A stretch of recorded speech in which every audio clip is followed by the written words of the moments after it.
ಮೊದಲಿಗೆ ಕ್ಷಮೆ ಇರಲಿ, ಎರಡನೇದಾಗಿಯೂ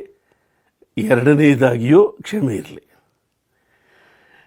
ನನಗೆ ಗೊತ್ತಿದೆ, ಎಲ್ಲ ಮಾತುಗಳು ವೇದಿಕೆಗಲ್ಲ, ತಪ್ಪು.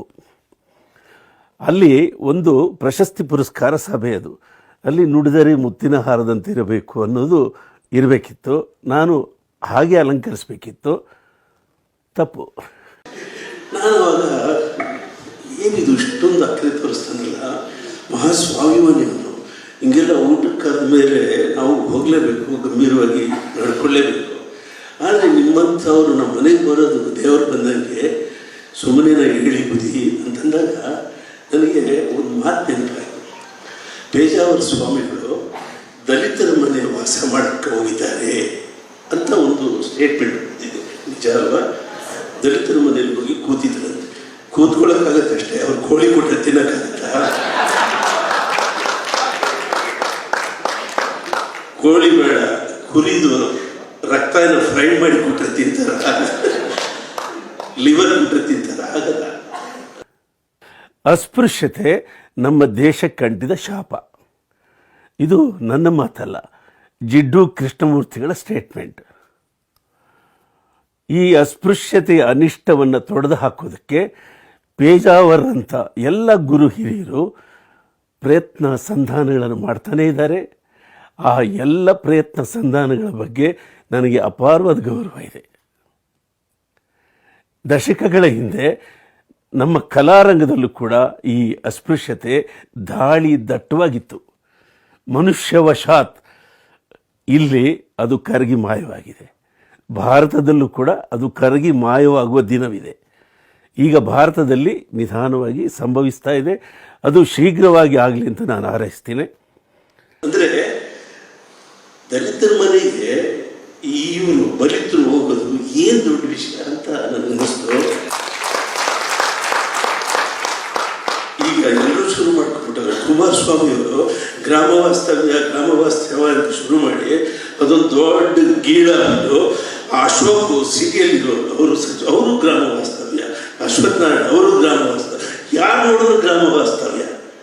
ಅವನು ಎಷ್ಟು ನೊಂದ್ಕೊಂಡ ಅಂದರೆ, ನಾನು ಬಾಬಾ ಸಾಹೇಬ್ ಅಂಬೇಡ್ಕರ್ ಅವರು ಇಂಥವರು ಅಂತ ನಾನು ಅಷ್ಟು ದೊಡ್ಡ ವೇದಿಕೆಯಲ್ಲಿ ಆದಾಗ ದಲಿತ ಸಮುದಾಯದ ಎಷ್ಟೋ ಜನ ಅದನ್ನು ವಿರೋಧಿಸಿ ಸೋಷಿಯಲ್ ಮೀಡಿಯಾದಲ್ಲಿ ಮಾತಾಡಿದ್ದಾರೆ.